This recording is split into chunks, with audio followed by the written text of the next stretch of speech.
Assalamualaikum warahmatullahi wabarakatuh. Waalaikumsalam warahmatullahi wabarakatuh. Alhamdulillahirabbil alamin wassalatu wassalamu ala asyrofil mursalin sayyidina Maulana Muhammadin wa ala alihi wa sahbihi ajmain amma ba'du. Ingkang sangat kula hormati niki wonten Habib Nabil, semua keluarga besar Habib Muntir, semua min usulihi wa furuhi sedanten ingkang kula hormati. Ingkang terhormat Habib Ahmad Bahar, Habib Ja'far Al-Attas, jadi wonten Profesor Nazaruddin, wonten Pak Muzani, wonten Mas Nusron sedanten ingkang kula hormati. Yang spesial, saya ini punya dua permintaan. Satu, jangan diundang lagi. Dua, saya minta maaf kalau yang ingin ngundang mohon nggak usah diteruskan.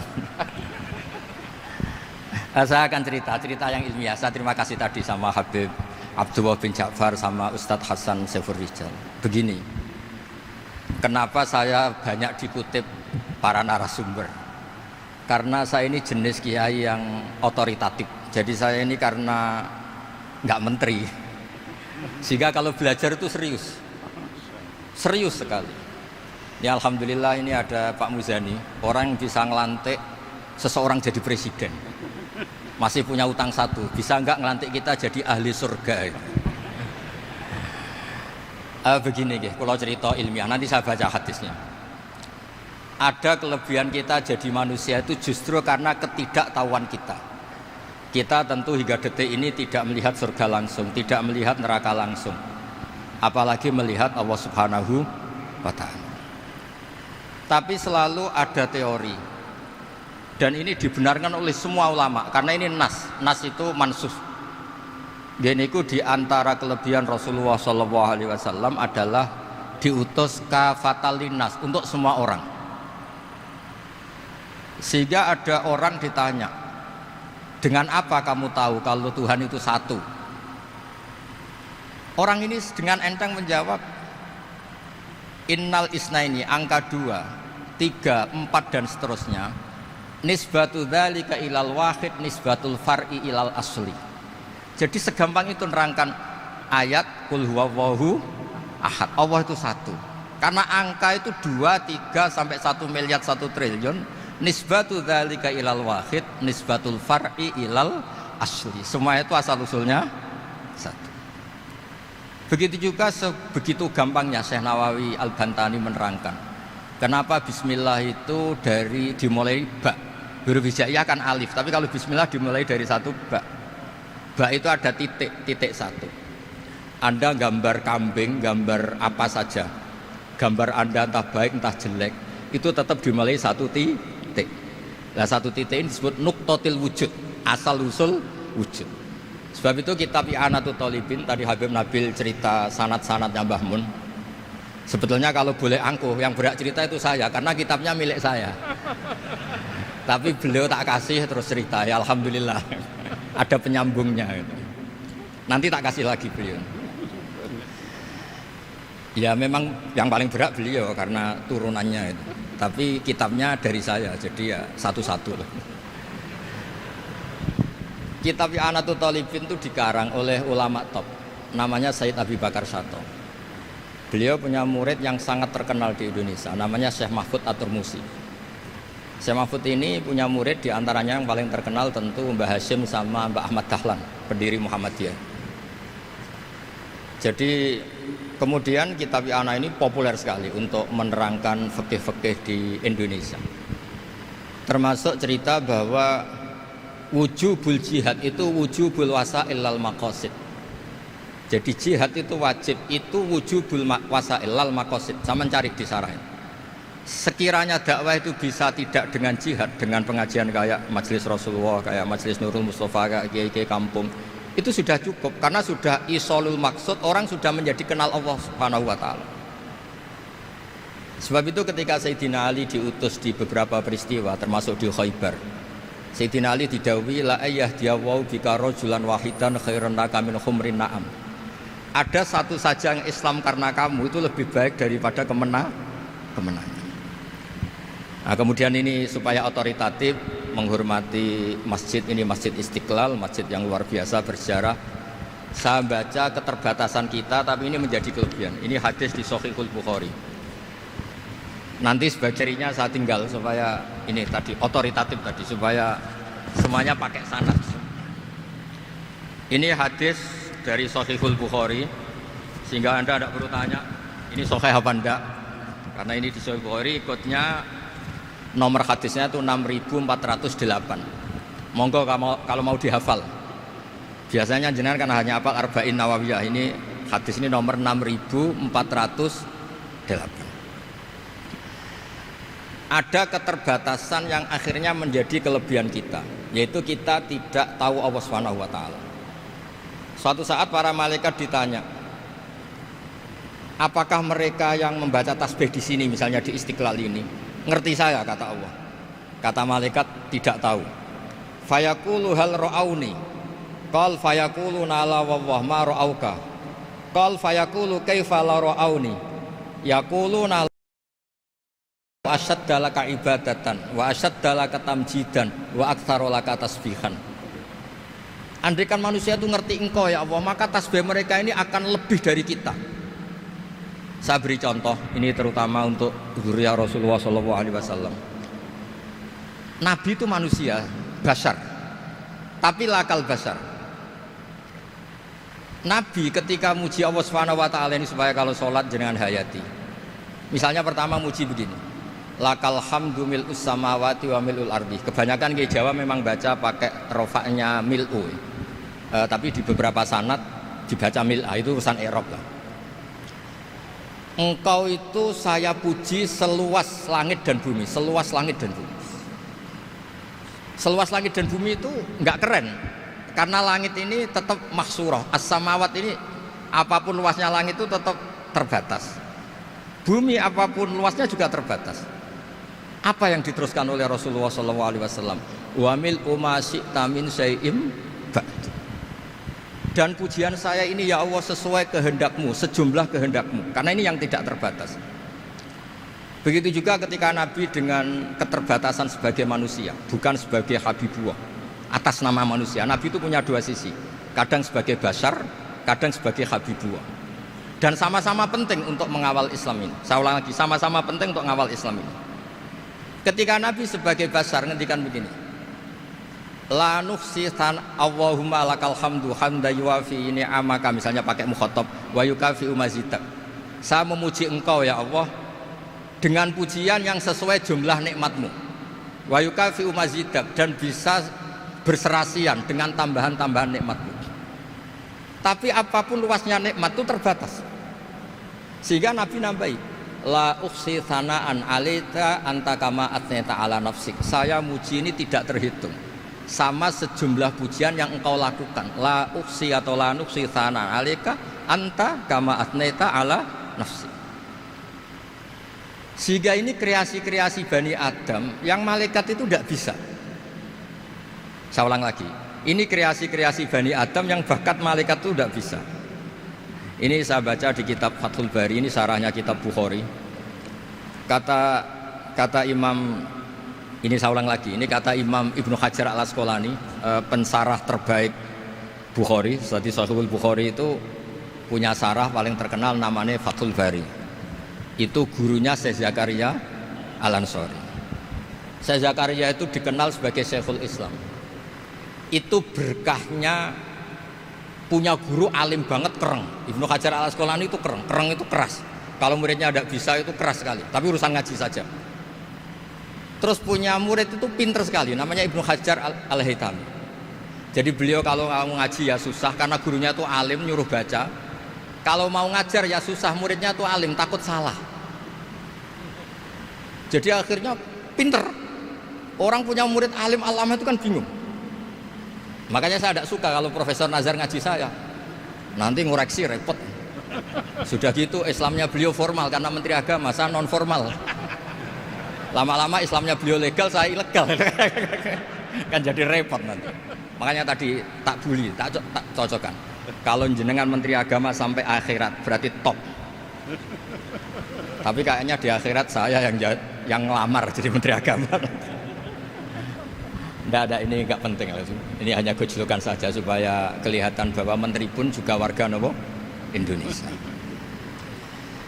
Begini kata Ibnu Hajar Al Asqalani, ini saya baca ya supaya penghormatan saya sama Habib Umar Hafid.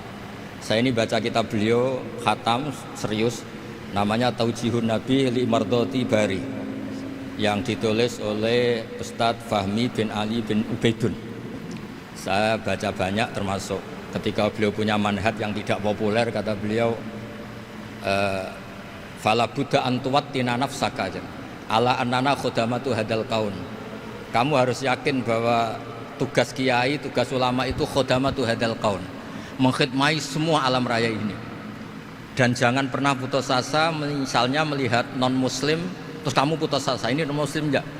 Bisa saja suatu saat rubbama aslama fakhasuna islamu, bisa saja dia Islam fakhasuna Islam. Nah, ini wirasah nabawiyah, karena dulu Nabi ketika dari kampung Abdi Yalil dan disakiti, malaikat Jibal itu usul supaya kampung itu dihabisi, kata Nabi apa? La bal arju ayukhrijawah min aslabihim ma ya'budu wa la yusyriku bihi syai'an. Bisa saja bapaknya masih kafir, anaknya Islam, cucu-cucunya napa? Islam. Kayak apa Nabi itu? Rojaknya Masya Allah. Nah kemudian ini kembali ke tasbih tadi. Kata Ibnu Hajar Al Asqalani, yukhadu min hadal hadis anna dzikral hasil min bani adam a'la wa asyrafu min adzikri al hasil min al malaikah li husuli dzikril adamin ma akasratis syawaghil wa wujudis sawarif wa sudurihi fi alamil ghaibi bi khilafil malaikati fi dzalika kulli. Jadi kita ini enggak melihat Allah langsung, enggak melihat surga langsung, enggak melihat neraka langsung. Tapi cara kita zikir, wis nek wis di neraka yo nuwangis tenan. Padahal yo ora mesti mlebu neraka, lha nuwangis tenanan. Kayak apa iman kita? Nah, iman seperti ini sesuai kriteria awal sing dikersana Allah, alladzina yu'minuna bil ghaib. Maka andekan saya ini kok dikasih mukasyafah sama Allah untuk melihat surga, saya milih enggak melihat supaya ngikuti yang tetap ghaib. Nanti kalau saya melihat langsung kemudian iman, kata Allah, akeh tunggali aku iman mau melihat itu. Jadi kadang-kadang keterbatasan kita ini penting. Makanya masyhur Nabi pernah ngendikan tuba liman ro'ani wa amanabi, tapi wa tuba liman lam yaroni wa amanabi. Kalau orang melihat saya kemudian iman itu biasa. Ini orang zaman akhir tidak melihat saya tapi iman. Kadang-kadang itu enggak lewat Habib yang ganteng itu enggak, lewat Mudin. Mudin di kampung rapati di duit, ngono ku mulang tauhid ya mandi. Islam itu digawa Habib ya mandi, digawa menteri ya mandi, digawa Mudin ya mandi. Karena Islam itu kafatal napa kafatal dinnas. Nah yang enggak dipunyai malaikat adalah tadi seperti cerita saya tentang Imam Amudi. Segampang itu. Makanya di tradisi pondoknya Mbah Maimun itu ada tradisi qaddimid dirayah ala riwayah. Logika riwayat itu penting karena itu menjadi nyaman. Ya kayak tadi, Allah itu satu. Ketika kita berpikir angka 2, 3 sampai sekian miliar, sekian triliun, nisbatu dzalika ilal wahid, nisbatul far'i ilal asl. Semua itu dibanding angka 1 adalah cabang. Gambar kayak apa ruwetnya, dinisbatkan asal usulnya mesti satu nuktoh, yaitu satu titik. Nah satu titik ini kata pengarang Ianatul Thalibin, bi kana makana wa bi yakunu mayak. Nah kemudian terakhir ini enggak boleh lama-lama. Kalau lama-lama nanti sampean pinternya nyanyi saya. Sudah. Tapi enggak apa-apa lah. Saya ini termasuk kiai yang sudah diundang. Ini termasuk Pak MPR, enggak boleh ngundang saya. Pak Nusron apalagi enggak boleh. Itu kalau di kampung sama saya hormat, kalau di sini kok kayak menteri gitu. Menteri betul tapi. Lawang gurunya dia itu teman saya gitu. Jadi tanya ini kalau enggak percaya. Makanya kalau sama saya beliau cium tangan, saya sebetulnya ya nggak siap dicium tangan menteri itu nggak siap. Apalagi dihormati Pak Nazar nggak siap lah. Nanti dikira minta haji malah repot. repot. Saya ini tadi bisik-bisik itu urusan ilmu tasawuf, ya ada urusannya dengan haji ndak. Cocokan. Kenapa beliau suka ilmu tasawuf? Saya kan sering lihat beliau ceramah di TV. Katanya obat Gus obat. Orang kalau belajar tasawuf kan kepenak itu. Kayak wis ahli swarga kan kepenak di tasawuf itu kan memang. Sekarang saya cerita tentang ini karena bidang yang saya tekuni. Ada kitab tentang Ulumul Quran, namanya Al-Mufradat fi Gharibil Quran, dikarang oleh Ar-Raghib Al-Asfihani. Ini kitab luar biasa. Di situ hanya cerita lafat-lafat per kata. Saya tadi sebelum kesini ngajar dulu di pondoknya Beki, Baitul Qurannya Pak Kures, karena memang saya termasuk pengajar di sana. Artinya kalau saya sering ke situ, jangan iri, memang saya termasuk pengajar di sana. Termasuk pengajar yang keren maksudnya. Keren itu artinya pakai referensi, bukan asal. Begini kata kitab itu. Rasulullah SAW itu kan punya nama Muhammad, orang yang banyak sikapnya atau semua sikapnya terpuji. Termasuk ketika sebagai manusia, sama kita termasuk ketika sebagai apa? Manusia. Sebagai manusia aja Nabi gak pernah salah.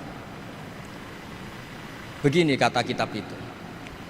Nabi-nabi yang keren-keren itu, sama lihat di Ahaditsus Syafa'ah, itu masih egois. Ketika ada haulul mauqif, ada prahara mauqif, itu semua Nabi bilang nafsi, nafsi, nafsi, nafsi. Ketika dimintai syafaat bilang nafsi, nafsi. Tapi Rasulullah SAW itu beliau ngendikan ummati, ummati. Dan beliau ketika dimintai syafaat, kata beliau, sudah, analah, saya bisa memberi syafaat. Kata beliau, fa'akhirru lillahi ta'ala sajidan fayaqulu li ya Muhammad irfa' ra'sak wasal tu'tah wasfa'tu syafa'. Kayak apa hebatnya Rasulullah SAW? Umumnya para nabi melihat akhirat itu sudah akhir dari semua amal. Itu menurut Nabi Muhammad gak keren. Allah itu gak bisa didikte akhirat. Allah itu Tuhan, tetap yaf'alu ma yasha. Jadi gak bisa misalnya sudah akhirat orang nyuwun sewu terus tanya, ya Rasulullah ini sudah akhirat kok jenengan sujud bareng ini gimana? Ini sudah enggak darul amal tapi ini darul jaza, tidak bisa. Akhirat enggak bisa dibatasi. Karena akhirat enggak bisa membatasi Allah, Nabi tetap dengan rileksnya minta sama Allah. Fa ahmaduhu bima hamida 'allamani ya rabbi. Kemudian saat itu saya muji-muji Allah dengan pujian yang luar biasa. Terus kata kitab itu, fa Muhammadun Ahmadu min ghairihi. Makanya beliau punya nama Ahmad. Ahmad itu afal tafdil, bukan fi'il mudhari' waqi' mutakallim. Ini pernah madrasah dulu di Kutsian. Tamat terus. Beliau kalau di rumah hormatnya enggak kayak tadi, lebih dari itu. Tadi di sini pejabat terus. Sembrono kalau di sini itu kenapa itu. Ya tapi enggak apa-apa itu. Tadi sudah dipuji, akhlaknya baik, apa-apa baik, alhamdulillah. Fa Muhammadun Ahmadu min ghairihi. Ketika para nabi gak bisa muji Allah di mahsyar, bahkan mereka itu nyuwun sewu egois, hanya mikir diri sendiri, nafsi-nafsi. Rasulullah Muhammad ini punya nyali untuk muji Allah dan tetap mengajukan permohonan apa? Disebut fa Muhammadun Ahmadu min ghairihi. Sampeyan lihat di Bukhari, di Muslim.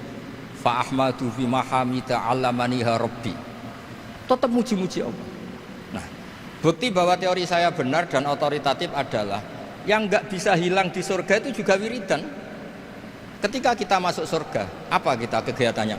Da'wahum fiha subhanakallahumma wa tahiyyatuhum fiha salam wa akhiru da'wahum alhamdulillahi rabbil alamin. Nah, kemudian ini juga yang terus kemudian dinyatakan al-baqiyatus sholihat. Ini kalimat-kalimat yang abadi. Karena apa? Di dunia ya kita bilang subhanallah alhamdulillah, di akhirat dia bilang subhanallah. Kayak apa kerennya kita sebagai Bani Adam? Nah, makanya disebut alladzina yu'minuna bil ghaibi. Wong tidak melihat Allah, tidak melihat surga, tidak melihat neraka, tapi iman kita ini kayak iman sing musyahadah. Iman sing hakul yakin, ainul yakin. Kenapa demikian? Ya karena tadi kita diajari terus menerus oleh Rasulullah SAW. Yang terakhir saya cerita mukjizat. Ini juga terkait dengan betapa mudahnya hadaddin ini di logika, dicerna. Kata Rasulullah SAW, sabda Nabi di hadis, salang lagi ini hadis sahih di bab awal Fadailul Quran di Sahihul Bukhari.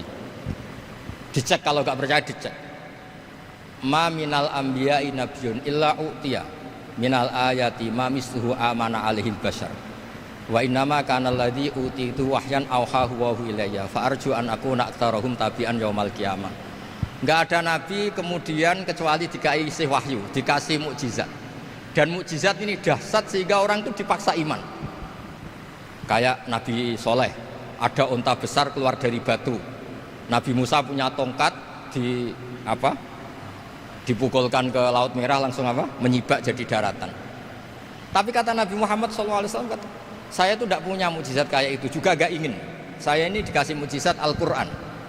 Dan saya berharap karena mukjizat Quran ini adalah terus kemudian umatku menjadi yang terbanyak ila yaumil qiyamah. Sekarang kita berlogika. Ini kata kitab Fathul Bari lagi. Kita berlogika. A'jaza yu'jizu i'jazan. Sesuatu yang menjadikan orang lain gak mampu disebut i'jaz. Kemudian karena ayat menjadi mukjizat, sesuatu yang kita sepakat gak mampu. Nah kalau itu masalahnya, tongkat dipukulkan laut kemudian menjadi kering, kita mampu enggak? Enggak kan? Tapi pertanyaannya, Anda bikin nyamuk mampu enggak? Enggak kan? Anda bikin sapi, bikin unta mampu enggak? Enggak kan? Makanya Nabi Muhammad SAW cukup, sudahlah kamu itu manusia, bahkan sekedar menciptakan lalat itu enggak bisa.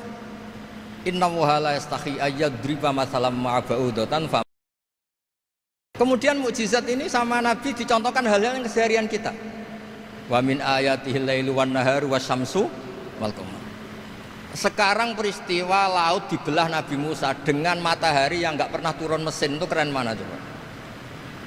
Keren matahari yang enggak pernah turun mesin. Terus kata Ibnu Hajar Al-Asqalani, li'annal mu'jizat al-madiyah kanat khisyatan tusyahadu bil absor kana qati soleh wa asa Musa wa mu'jizatul Qur'an tusyahadu bil basirah fakana man yattabi'uhu atau yatba'uhu li ajliha aksar fa innal ladhi yusyahadu bil absor yang qaridu bingkiradi musyahidihi wal ladhi yusyahadu bil basirah bakin. Ya saya ulang lagi, bakin. Ya, bagian terus disaksikan orang sing ja'a badal awali mustamirran. Begini logikanya. Mukjizat kayak nakoti soleh atau aso Musa yang terkenal. Saya andaikan jadi umatnya Nabi Musa terus dikasih tongkat itu, terus bisa apa coba? Ketika kita punya utang disuruh nyaur ya nggak bisa dipakai jaminan kan. Sudah gitu orang tanya ini asli apa enggak? Kalau asli buktikan, kan ya repot. Tapi kalau kita jadi umatnya Rasulullah SAW ditunggoni Quran, punya banyak masalah resepnya sabar. Kalau nggak bisa sabar ya nyari kiai-kiai tukang ijazah nak menodungannya mandi. Karena orang mensifati Allah itu macam-macam. Makanya saya pastikan nggak ada agama yang mengajarkan rasional kayak agama apa? Islam. Makanya liqaumi yaqilun liqaumi yatafakkarun. Coba misalnya nyamuk. Kamu bikin nyamuk tidak bisa kan? Nyamuk punya organ tubuh kecil, organ tubuhnya punya urat. Kamu mikirnya kayak apa? Sekedar bikin patungnya saja tidak bisa, apalagi bikin nyamuk. Jadi untuk mengakui kudrohnya Allah yang tidak terbatas dan kita lemah, itu tidak usah nunggu peristiwa kayak terbelahnya laut. Cukup wa ma min dabbatin fil ardi wala ta'ir yatiru bi janahihi illa umamun amsalukum inna fi khalqis samawati wal ardi waqtilafil laili wan nahar, seterusnya la ayatil liqaumi yaqilun. Nah gara-gara pola yang diajarkan Nabi itu ila yaumil qiyamah orang tetap Islam karena nyaman dengan kepastian mukjizat ini baqiyah ila yaumil qiyamah. Itu kayak apa baiknya Nabi. Makanya saya suka tadi burda yang dibaca. Ada ulama kayak Muhammad bin Said Al-Busiri yang ngarang burda. Itu kalau berpikir itu sederhana. Ngeten lho Gusti, malah nerangno pangeran. Lama da'awa da'ina li ta'ati bi akromir rusli kuna akromal umami. Ngeten lho Gusti, karena Rasul Muhammad itu terbaik, ya logikanya umatnya juga terbaik. Jadi lama da'awa da'ina li ta'atihi bi akromir rusli mesti kuna akromal umami. Jadi burda ini saking manjanya sama Allah sampai bilang gini. Wala yadika Rasulullah jahuka bi idal karimu tajalla bismimun takimi. Ya Allah, engkau telah menamai Nabi engkau itu Raufur Rahim, yang penuh kasih sayang, yang sohibus syafa'ah. Maka ketika engkau ingin nyiksa kami dengan alasan engkau ini al-muntakim, dat yang bisa nyiksa orang maksiat, jenengan harus ingat ya Allah bahwa Nabi kita itu Nabi yang engkau gelari Raufur Rahim. Ya kalau gitu jangan jadi nyiksa. Terus gunanya apa digelari Raufur Rahim ra iso nyafaati gitu. Itu jenenge wala yadika Rasulullah jahuka bi idal karimu tajalla bismillah. Terus fa inna min judika dunya wa darrataha wa min ulumika ilmal lauhi wal qalam. Dan itu juga yang dibuktikan Rasulullah SAW. Sampai beliau ngendikan likulli nabiyyin da'watun mustajabah wa akhtabi da'wati syafa'atan ummati yaumal kiamah. Semua nabi itu punya doa yang mustajab dan semuanya sudah dipakai di dunia. Tapi saya menyimpan jatah itu supaya saya tetap punya hak syafa'ah fi yaumil kiamah. Terus ini bukti-bukti bahwa ilmu yang selama ini diajarkan para habaib, para kiai itu otoritatif. Saya hanya bantu jenengan memastikan kalau hadis itu sahih dimaknai oleh ulama-ulama yang kredibel. Ya, perjanjian terakhir tadi. Saya ini termasuk kiai yang sregep, tanya Mas Nusron. Pak Muzani juga pernah ke rumah saya. Meja saya itu isinya ya kitab. Habib Nabil pernah ke kamar, isinya kitab. Jadi kalau jenengan ngundang saya itu berhadap-hadapan sama hukumnya Allah, yaitu ganggu orang belajar gitu aja. Mohon ngoten mawon. Assalamualaikum warahmatullahi wabarakatuh.